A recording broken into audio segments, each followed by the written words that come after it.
Tuhan selalu menepati janji-Nya.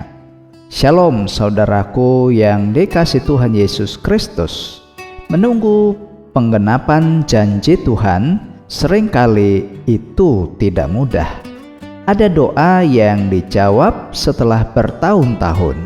Ada air mata yang baru berubah menjadi sukacita di waktu yang Tuhan tetapkan.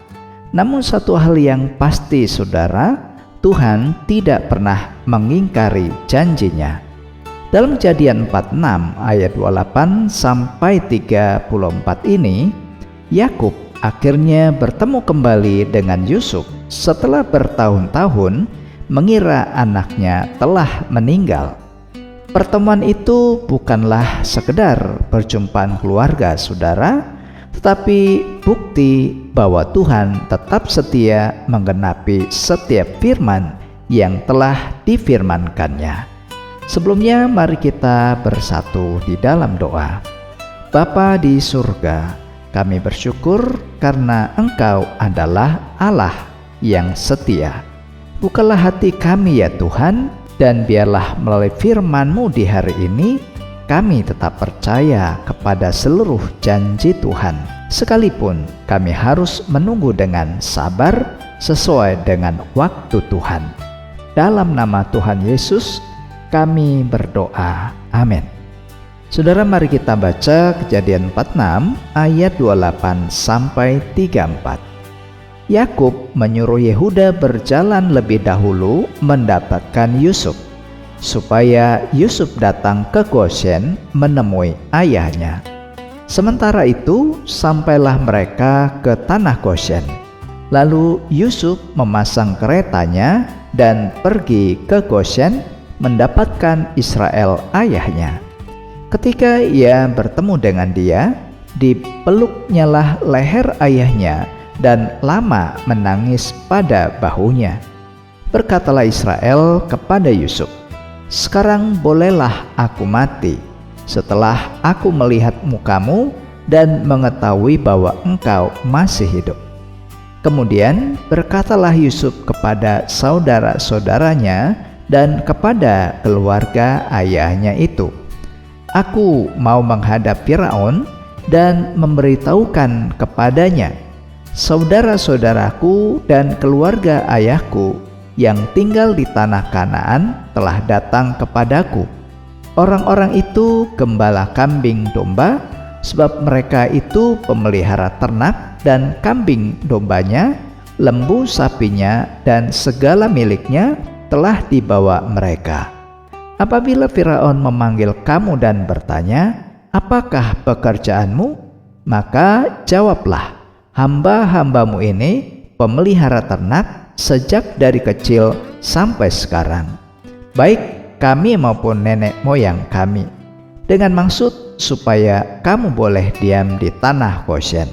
Sebab segala gembala kambing domba adalah suatu kekejian bagi orang Mesir.'" Saudara kasih Tuhan, 3 kebenaran sejati yang kita temukan dari ayat tersebut. Yang pertama, Tuhan menggenapi janji-Nya pada waktu yang tepat di ayat 28 sampai 30. Ketika Yusuf bertemu Yakub, ia memeluk ayahnya dan menangis cukup lama saudara. Yakub berkata, "Sekarang bolehlah aku mati, setelah aku melihat mukamu dan mengetahui bahwa engkau masih hidup." Penantian yang panjang akhirnya berubah menjadi sukacita. Seringkali saudara, kita pun juga ingin supaya Tuhan bertindak sesegera mungkin. Tetapi Tuhan bekerja menurut waktunya yang sempurna. Apa yang tampak terlambat bagi kita, itu tidak pernah terlambat bagi Tuhan.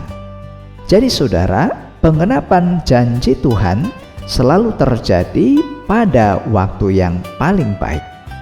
Firman Tuhan mengajarkan kepada kita juga bahwa Dia membuat segala sesuatu indah pada waktunya.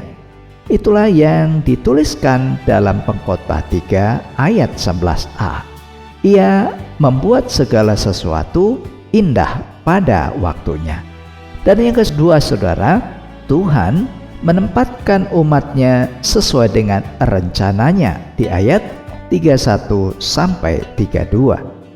Yusuf mengajarkan kepada saudara-saudaranya apa yang harus mereka katakan kepada Firaun. Mereka akan tinggal di tanah Goshen, tempat yang telah Tuhan sediakan. Ini menunjukkan bahwa Tuhan bukan hanya mempertemukan kembali keluarga Yakub, saudara, tetapi juga menyediakan tempat yang tepat bagi mereka untuk bertumbuh menjadi bangsa yang besar. Demikian pula lah dalam hidup kita, saudara. Tuhan mengetahui di mana kita harus berada untuk mengenapi tujuannya.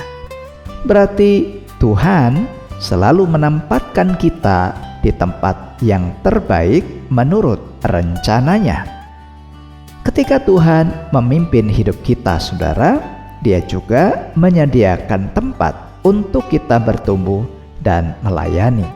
Mazmur 37 ayat 23 berkata, langkah orang ditetapkan oleh Tuhan dan Ia berkenan kepada jalannya.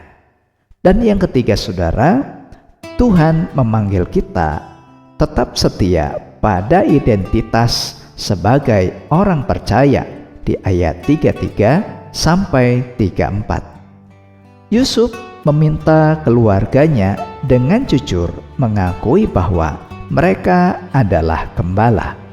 Walaupun profesi itu dipandang rendah oleh orang Mesir, mereka tidak perlu menyembunyikan jati diri mereka.